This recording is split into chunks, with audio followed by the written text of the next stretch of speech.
Every single day, for over 3 months, a group of prisoners carried a wooden box out into a Nazi prison yard, in full view of armed guards in towers with machine guns trained on the ground below. They set the box down. Men climbed on top of it. They jumped over it, again and again, laughing, sweating, playing a game, for the guards to see. And every single day, the guards watched them do it. And every single day, they had no idea that inside that box, hidden beneath it, a man was digging. This is the story of the wooden horse, one of the strangest, boldest, and most successful escapes of the entire Second World War. Not because of dynamite. Not because of 100 men digging for a year like the Great Escape you've probably heard of. This one worked because 3 men built a piece of gym equipment, and used it to disappear a tunnel in plain sight. By the end of this video, you'll understand exactly how they pulled it off, why the Germans never caught on, and what happened to these men when they finally broke through to freedom. Stick around, because the ending of this story is not what you'd expect from a POW escape. It's faster, stranger, and in some ways more dangerous than the digging itself. Let's rewind to where it all began, a prison camp built specifically to make escape impossible. The year is 1943. The place is Stalag Luft III, a prisoner of war camp in what is now Western Poland, built by the German Luftwaffe specifically to hold captured Allied airmen.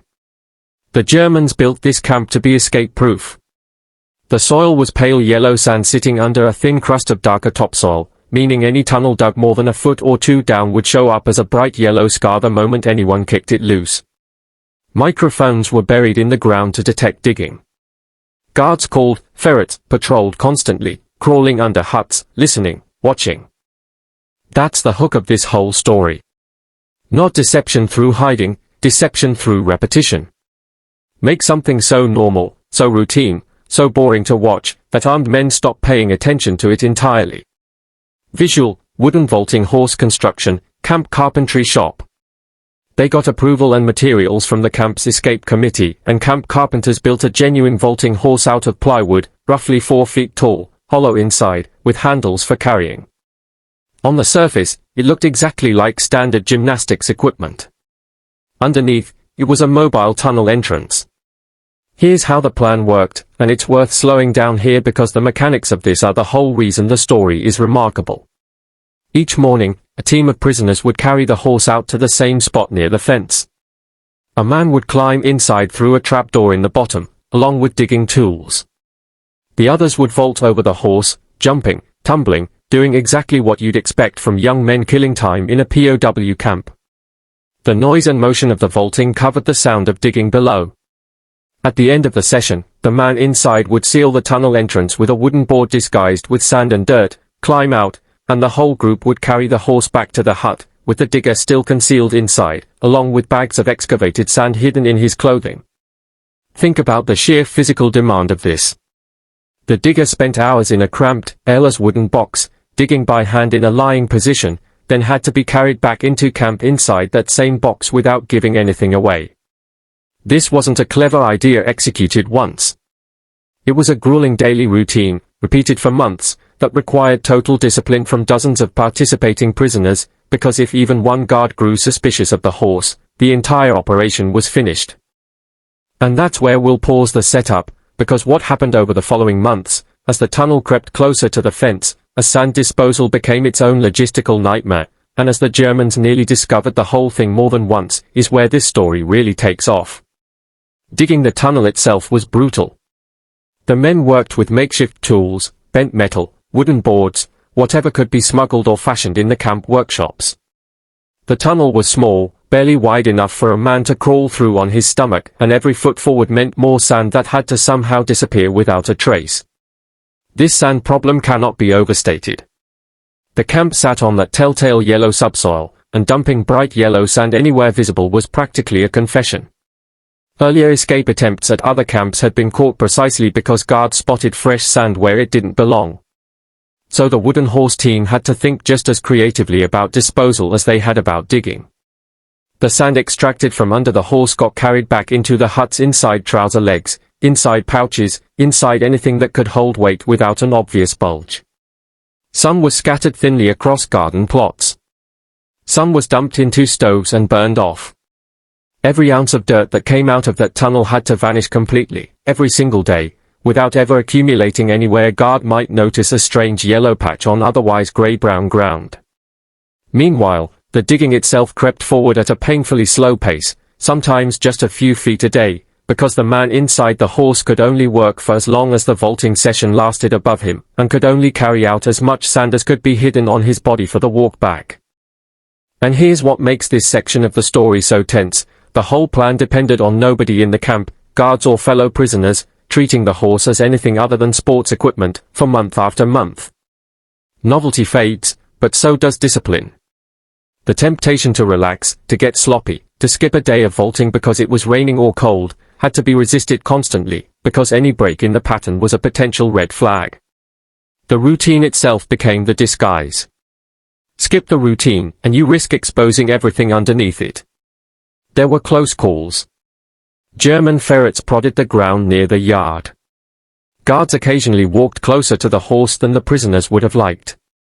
Every one of these moments could have ended the entire escape attempt instantly. A discovered tunnel didn't just mean failure, it meant punishment, and it meant the loss of months of dangerous, grinding labor. By the autumn of 1943, after roughly 3.5 months of digging, the tunnel had crept far enough toward the fence that the team believed it was finally within reach of open ground beyond the wire.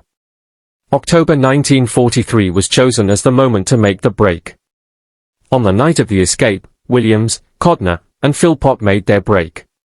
Getting out of the tunnel and clear of the camp was only step one, because unlike a fully planned mass breakout with forged papers waiting for dozens of men, this was a smaller, faster operation, and each of the three had to rely on his own wits, disguise, and paperwork to get across occupied Europe. Williams and Codner traveled together, posing as foreign workers, moving by train toward the coast. Philpott took an entirely different approach, dressing the part of a Norwegian margarine merchant, complete with forged papers to match, and traveling openly by train through Germany itself, hiding not in shadows but in plain sight, exactly the same philosophy that built the tunnel in the first place. Blend in. Look boring. Let people stop looking at you. This is one of the most underrated parts of the story. The tunnel was only half the escape. Getting from a hole in the ground near a POW camp in occupied Poland, across hundreds of miles of German-controlled territory, to a neutral or allied country, that required forged documents, disguises, language skills, nerve, and enormous luck. Many escapees who successfully broke out of camps were recaptured within days simply because surviving on the outside was its own entirely different battle.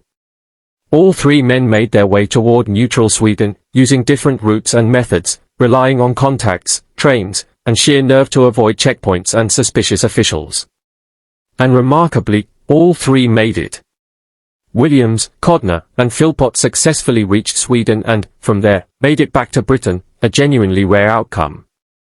The vast majority of escape attempts from POW camps during the war ended in recapture, and many ended far worse. The wooden horse escape stands out specifically because it achieved what almost no other tunnel escape of the war did. Every single man who went through that tunnel made it all the way home. Compare this to the operation most people already know, the Great Escape, from that very same camp, just months later in early 1944. That escape involved over 70 men breaking out through a much larger, more ambitious tunnel system. It's the more famous story, the one that became a Hollywood film.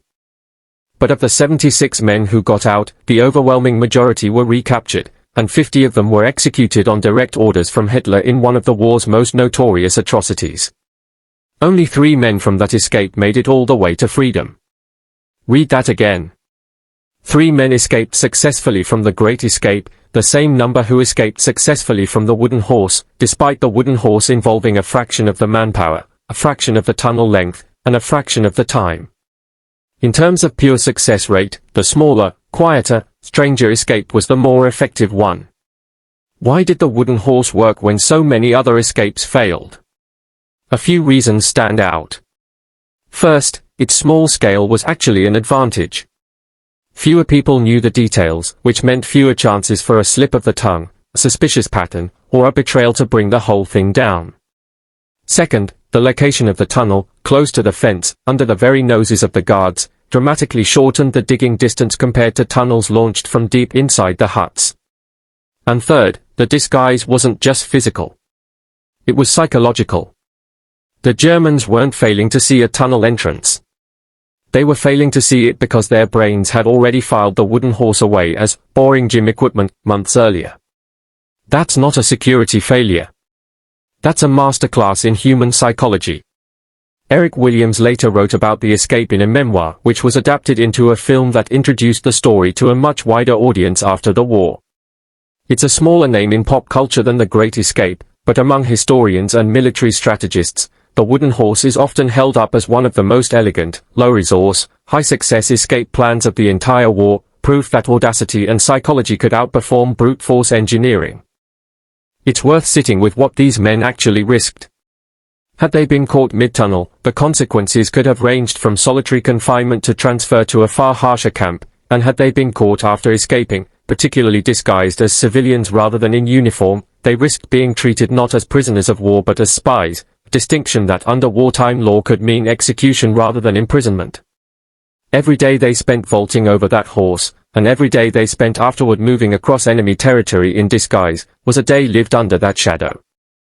And yet they did it anyway, not with dynamite, not with a small army of diggers, but with patience, discipline, and one genuinely brilliant idea: hide the extraordinary inside the ordinary, and repeat it so many times that no one thinks to look twice. That's really the lesson this story leaves behind. The most effective deception isn't always the most elaborate one. Sometimes it's the plan that looks so mundane, so unremarkable, that the people watching it happen every single day simply stop watching altogether. 3 men. 1 wooden horse. A tunnel dug beneath the boots of the men trying to catch them. And a walk to freedom that started with something as simple as a game of leapfrog. If you enjoyed this story, let me know in the comments. Should we cover The Great Escape next, and break down exactly why that larger, more famous plan ended so differently from this one? And if you're new here, subscribe, because there are dozens more stories like this one waiting for you, ordinary people in impossible situations, doing extraordinary things.